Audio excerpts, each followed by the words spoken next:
Now, the Karnataka Legislative Council is not going to take up the anti-conversion bill. This as the BJP lacks numbers in the upper house. The state, in fact, has deferred introducing the bill, given that it would be an awkward or a tricky situation where they don't have numbers in the Legislative Council. It is likely to be taken up now in the next session, or alternatively, sources suggest it could also be passed as an ordinance. Today, of course, is the last day of the winter session of the Karnataka Assembly. My colleague Revati joins us for more now. Revati, just for our viewers, explain why the government of Karnataka had to defer this decision, why they wanted to avoid the blushes in the upper house.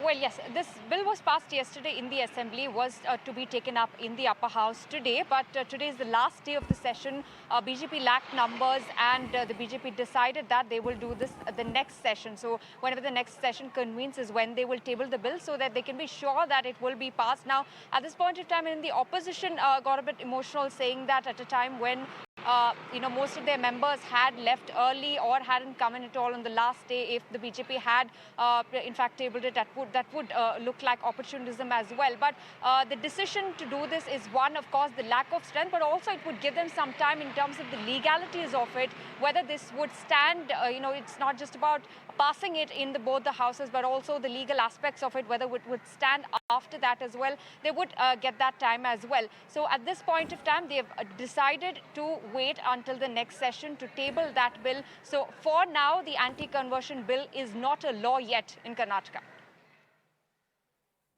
Okay, so Revati, of course, for our viewers, just explain some of the key contentious provisions of this bill.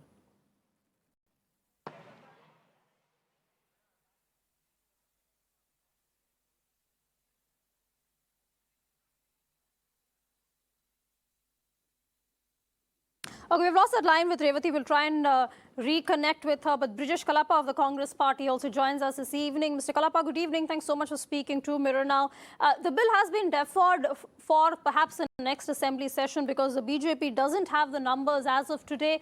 But yesterday in the assembly, there were quite some awkward moments for the Congress as well when Mr. Siddaramaiah was almost made to admit that he had agreed and approved of a similar bill in 2016. No, what Chief Minister agreeing or disagreeing is, it's pointless because ultimately any decision has to be a cabinet decision. And even if Mr. Siddaramaiah has agreed or not, or his office has agreed, it's neither here nor there, because if it was a full cabinet decision and the full cabinet was, in agreement that this bill should have been presented, it would have been presented. It was not presented for a certain reason. That was because the majority of the congressmen felt that such a bill was not necessary. So when that is the case, then where is the point of saying that, no, you thought of presenting the bill? That's neither here nor there. That doesn't take the argument any further. Okay, Mr. Kalapa, just stay with us. We have Ganesh Karnik of the BJP also joining us. Mr. Karnik, good evening. Thanks so much for joining us. The BJP has had to defer its decision to table a bill that has been so aggressively pushing for despite so much of opposition. Are you now just going to wait for the next session where you had the numbers and completely disregard all the opposition to the bill that's been building up?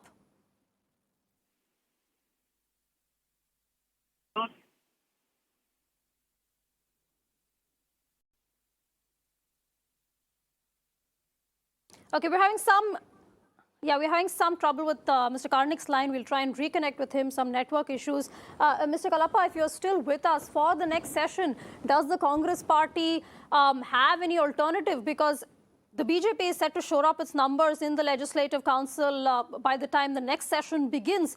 So is it pretty much of a lost cause now? Is the Congress staring down the barrel when it comes to opposing this bill?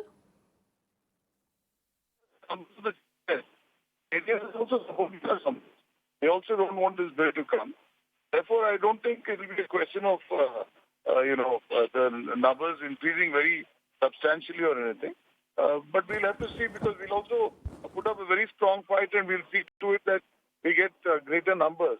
And we hope the JDS will play ball with us and ensure that this bill is defeated in the council also.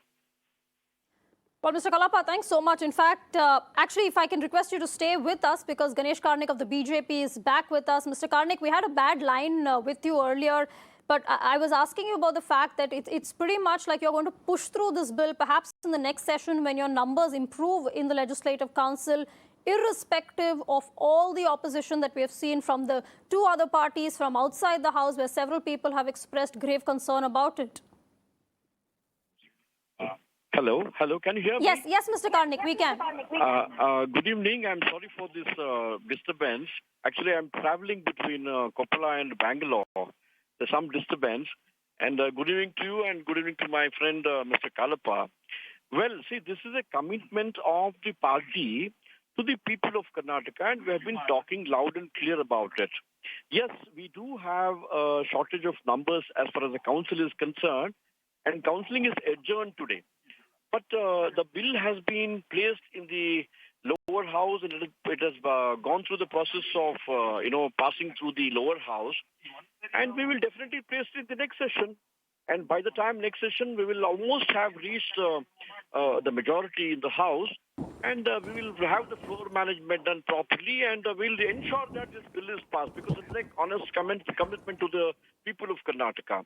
And this we have been talking about the misappropriation of the provisions of Article 25, and in the name of various things, converting people en masse by allurement, by inducements, by through marriages and things like that, which has disturbed. And secondly, this is not first of its kind in the entire country. From 1950 onwards, including Congress governments in different states, they have brought in this, anti-conversion laws. So Karnataka is further ensuring that in Karnataka such things do not happen in the future. Okay, Mr. Karnik, I just want to get into the specifics of this particular bill. And I reiterate, there have been several concerns that have been raised about it. You're right. In fact, Karnataka is following Uttar Pradesh's example, especially when it comes to some of the provisions of this bill. In our country, there are several people who are opposed to the idea of a consensual interfaith or interreligious marriage. We have seen numerous examples in Uttar Pradesh as well. When two bona fide, two legitimate people are going to get married, they have been stopped by activists of the Bajrang Dal. They have been waylaid, and there are cases where even the woman has forcibly been sent to preventive detention. Isn't there so much of scope to misuse this bill? I'm sorry, your voice is breaking, but as I gather from a little bit I've heard, see, this bill doesn't prohibit anyone adopting a new faith on his own. Wantonly, if he wants to change, there is no hard and fast rule that he should not do it. And people have the freedom to select their choice of faith. There's absolutely no problem. Some provisions have been made to ensure that there is no forceful conversion, there is no conversion under the coercion or by allurement or by inducements or through marriage without registration. So it has been, I think I would use the word, transparency has been brought in, accountability has been brought in, and some kind of a registration so that some data is maintained. And people, gullible people, poor people, people living in tandas, SCSTs, and they are not forcefully converted. Like our own member of the assembly, Mr. Goliati Shekhar mentioned, in his house only it has happened. You can imagine the plight. So some people are after conversion for increasing their numbers. So this is going to be stopped. But Article 25, which gives you the right to propagate, profess and practice your faith, this will not come in way of that. And we had certain sections under the Indian Penal Code where there were provisions for taking care of this, but it did not have enough teeth.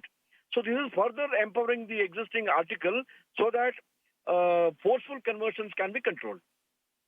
Okay, Mr. Karnik, thanks so much for that. Of course, the bill has been delayed and it's been put on the back burner, at least for the time being, as the BJP does not have numbers in the Legislative Council, but the opposition to it continues. Revati, also my colleague from Bangalore, they're getting us all those details. Thanks so much for joining us.